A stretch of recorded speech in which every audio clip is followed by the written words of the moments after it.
আসসালামু আলাইকুম ভিউয়ার্স। আশা করি আপনারা সবাই ভালো আছেন। আজকে আমি নিয়ে আসলাম চিকেন পোলাওয়ের রেসিপি। এটা কিন্তু বিরিয়ানির মতো না, খেতে অনেক মজার। আর চাইলে আপনারা এটা মাংস দিয়েও খেতে পারেন। আমি কড়াইয়ে মোটামুটি আধা কাপ তেল নিয়ে নিলাম, আর পেঁয়াজটা একটু বেশি লাগবে। পেঁয়াজটা 1 কাপের মতো নিয়ে নিয়েছি এখানে। পেঁয়াজটাকে কিন্তু আমি বেশ ভালো করেই ভাজবো।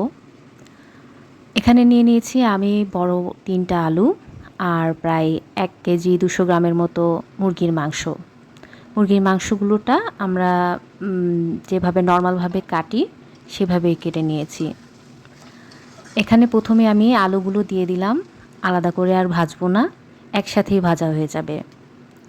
তেজপাতা দিয়ে দিলাম 3টে, দারচিনি, এলাচ আর লবঙ্গ দিয়ে দিলাম পরিমাণ অনুসারেই। অল্প কিছু সাজিরে আর জিরে দিয়ে দিলাম 1 চা চামচের মতো, দুটো মিলিয়ে। এবার সব মশলাকে আমি সুন্দর করে ভাজবো। লাল লাল হওয়া পর্যন্ত এই পেঁয়াজটা আর আলুটাকে আমি সুন্দর করে ভেজে নিচ্ছি। জয়ত্রী নিলাম আধা। এই আধা জয়ত্রীটাকে হাত দিয়ে একটু ভেঙে নিব, গুঁড়ো করার দরকার নেই। আর জায়ফল নিচ্ছি খুবই সামান্য, একটা জায়ফলের প্রায় 4 ভাগের 1 ভাগ আমি এই যে গুঁড়ো করে উপর থেকে দিয়ে দিলাম।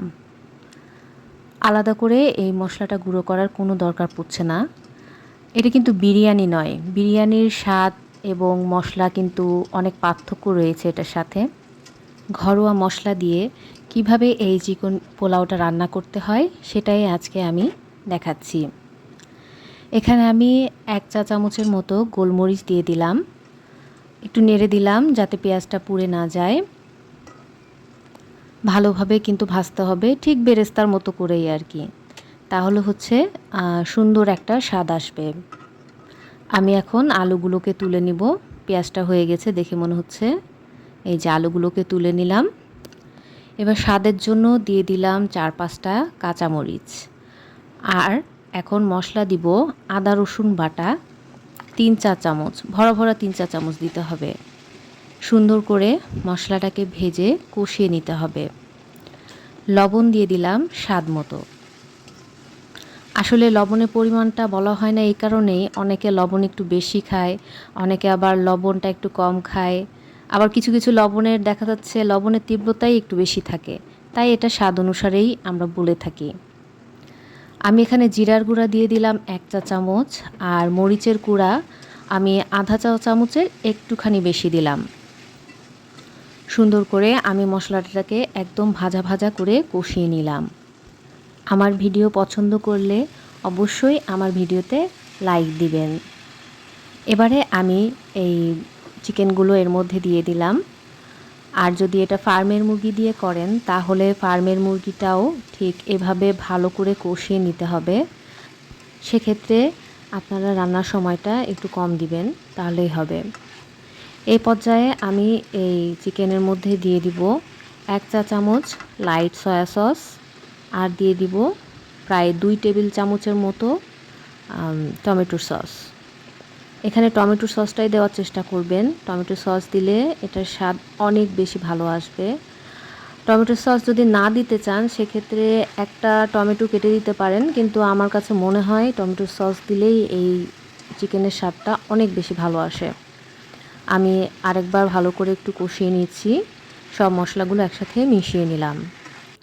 অন্যদিকে আমি এখানে প্রায় 600 গ্রামের মতো চাল নিয়েছি, আর কিশমিশ নিয়েছি, আর নিয়েছি হচ্ছে সামান্য একটু টক দই পানি দিয়ে গুলিয়ে রাখলাম। আমি এগুলো এখন রান্নার মধ্যে ইউজ করব। ঢাকনা দিয়ে ঢেকে মাংসটা বেশ কিছুক্ষণ আমি কষিয়ে নিয়েছি। মাংসটা কিন্তু হালকা হালকা সিদ্ধ হয়ে এসেছে। এই পর্যায়ে আমি এখানে ভাজা আলুগুলো দিয়ে দিব। ভালোভাবে নেড়েচেড়ে আলুটাও আমি চিকেনের সাথে সুন্দর করে কষিয়ে নিচ্ছি। আপনারাও ঠিক এভাবে একটু কষিয়ে নেবেন, তাহলে আলুর ফ্লেভারটা কিন্তু অনেক ভালো আসবে। এভাবে রান্না করে দেখুন, বাসায় খুব ভালো লাগবে। আমি এটুকু গ্যারান্টি দিতে পারি যে আপনাদের অনেক ভালো লাগবে এই চিকেন পোলাওটা। আমি যেই টক দইয়ের মিশ্রণটাই গুলে রেখেছিলাম শুধু পানি দিয়ে, আর কোনো কিছুই দিইনি, সেটা আমি এখানে দিয়ে দিলাম। এবার আমি ঢাকনা দিয়ে কষিয়ে নিলাম প্রায় 5-7 মিনিটের মতো। 5-7 মিনিট পরে সুন্দর করে নেড়ে দিলাম, নাহলে কিন্তু তলায় লেগে যাওয়ার একটা পসিবিলিটি থাকে। এবার আমি এখানে গরম পানি ইউজ করব। যেহেতু আমি চাল যতটুকু নিয়েছি তার ঠিক দ্বিগুণ পরিমাণে নিচ্ছি, আর আমার চিকেনে যেহেতু কোনো ঝোল ছিল না, তাই দ্বিগুণ পরিমাণ পানিই কিন্তু এখানে দিতে হবে। আর অবশ্যই গরম পানি ইউজ করবেন। গরম পানিটা যখন ভালো মতো ফুটে উঠেছে, তখনই আমি কিশমিশ আর পোলাও চালটা এখানে দিয়ে দিলাম। এখন আমি একটু কিছুক্ষণ নেড়ে তারপরে অপেক্ষা করব যে একটু সুন্দর একটা বলক চলে আসুক। আর এখানে এই পানির মধ্যে আমি চালের সাথে যতটুকু লবণ দিতে হবে সেই পরিমাণ লবণ আমি এখানে দিয়ে দিলাম। অতিরিক্ত লবণ দিলে কিন্তু পোলাওটা খুব বেশি ভালো লাগবে না, মিষ্টি ভাবটা চলে যাবে। আর এখানে আমি কেওড়া জল দিয়ে দিলাম আধা চা চামচ, এর বেশি কিন্তু দিব না। এবার ঢাকনা দিয়ে আমি কিছুক্ষণের জন্য রান্না করে নিচ্ছি। এই দেখুন রান্নাটা কিন্তু প্রায় হয়ে এসেছে, সামান্য একটু ঝোল দেখতে পাচ্ছি আমি। এই পর্যায়ে আমি একটা গরম তাওয়া নিলাম। তাওয়ার উপরে আমি কড়াইটা বসে দমে রাখবো প্রায় 10 থেকে 12 মিনিটের মতো। এখানে আমি কিছু কাঁচামরিচ ছড়িয়ে দিচ্ছি, আর প্রায় 2 চা চামচের মতো চিনি আমি ছড়িয়ে দিচ্ছি। চিনিটা কিন্তু পোলাওয়ের স্বাদটা অনেক বেশি বাড়িয়ে দেয়। আর কাঁচামরিচ আপনারা যদি বেশি পছন্দ করেন আরও বেশি দিতে পারেন, কোনো সমস্যা নেই। আমি একটু কম পছন্দ করি, তাই একটু কম দিয়েছি। সুন্দর করে আমি চিনি এবং কাঁচামরিচটা এই পোলাওয়ের সাথে মাখিয়ে দিচ্ছি। দেখুন কত সুন্দর একটা কালার এসেছে, আর গন্ধ তো কি বলবো, পুরো ঘর মোমো করছে গন্ধে। আমি ঢাকনা দিয়ে ঢেকে আরও প্রায় 3-4 মিনিট দমে রাখার পরে চুলাটা বন্ধ করে দিয়েছিলাম, এবং 10 মিনিট পরে আমি সেই ঢাকনাটা খুলেছি। এই যে দেখুন কি যে দারুণ একটা ফ্লেভার আসছে, পুরো রুম জুড়ে চিকেন পোলাওয়ের গন্ধটা ভরে গিয়েছে। এটা আপনি কিন্তু মাংসের সাথে খেতে পারেন, আচার দিয়ে খেতে পারেন, চাইলে কিন্তু এটার সাথে আপনি কাবাবও খেতে পারেন, মানে বিরিয়ানির মতো হিসাবে খেতে পারেন, আবার এটাকে একটু রাইস হিসাবেও, জাস্ট চিকেন পোলাও হিসাবেও ইউজ করে খেতে পারেন। এটার সাথে কিন্তু মাছ ভাজাও ভালো লাগে, বেগুন ভাজাও ভালো লাগে, যেটা আপনার মন চায় সেটা দিয়ে আপনি খেতে পারেন। আমি তো এমনিই খেয়ে ফেলছি, একটু আচার নিছি আর হচ্ছে সামান্য একটু শসা দিয়ে খেয়ে ফেলেছি।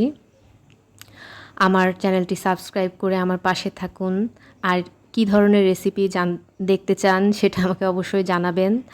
আর আপনাদের এই রেসিপিটা কেমন লাগলো সেটাও কমেন্টসে জানাবেন।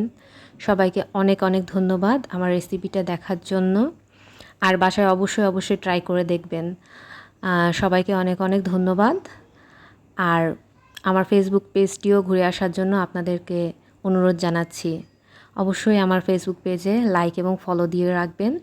আর সবাইকে অনেক অনেক ভালোবাসা, এবং ভালো থাকবেন সবাই। ধন্যবাদ।